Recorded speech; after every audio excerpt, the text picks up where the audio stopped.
పరిశుద్ధుడైన దేవుని నామమునకు మహిమ కలుగునుగాక.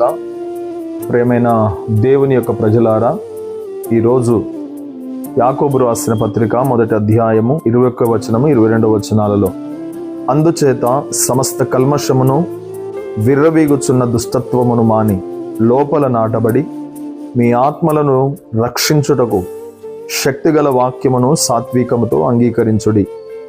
మీరు వినువారు మాత్రమయ్యుండి మిమ్మును మీరు మోసపుచ్చుకొనకుండా వాక్య ప్రకారము ప్రవర్తించువారునై ఉండుడి. యాకోబు భక్తుని ద్వారా పరిశుద్ధాత్మదేవుడు సార్వత్రిక సంఘమై ఉన్నటువంటి మనతో మాట్లాడుతున్నాడు. ప్రియులరా, దేవుని వాక్యమనట సాత్వికముతో అంగీకరించాలి అంటున్నాడు.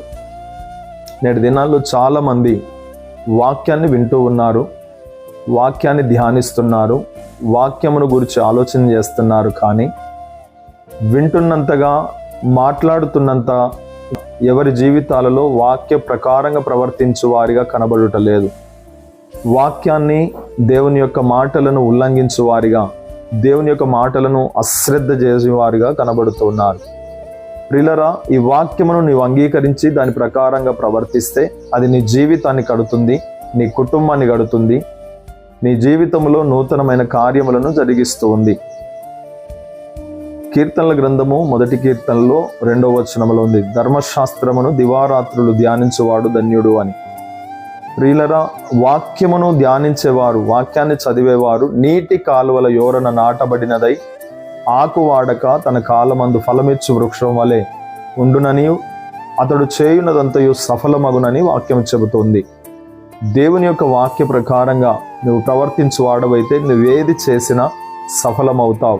యెహోషువ గ్రంథం 1వ అధ్యాయంలో కూడా యెహోషువతో దేవుడు అంటాడు, ఇదిగో నీ ధర్మశాస్త్రమును చదివి దాని కుడికి కానీ ఎడమకు కానీ తొలగకు అంటాడు. ప్రియులరా, దేవుని యొక్క వాక్యాన్ని వినుటయందు, చదువుటయందు శ్రద్ధ కలిగిన వారై ఉండాలి, దాని ప్రకారంగా ప్రవర్తించు వారునై ఉండాలి.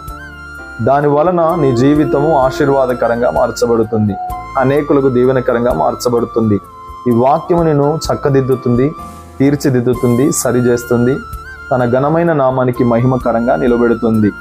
వాక్యమై ఉన్న దేవుడు శరీరధారిగా ఈ లోకానికి వచ్చాడు. ఆయన తన నడవడికలో సమస్తమును జరిగించున్నట్లుగా మాదిరి చూపించాడు గనక అట్టి మాదిరికరమైన జీవితాన్ని నీకు నాకు దేవుడు అనుగ్రహించగలడు.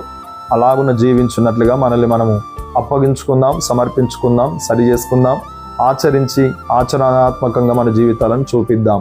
అట్టి కృపను దేవుడు అనుగ్రహించునుగాక. Amen, amen, amen.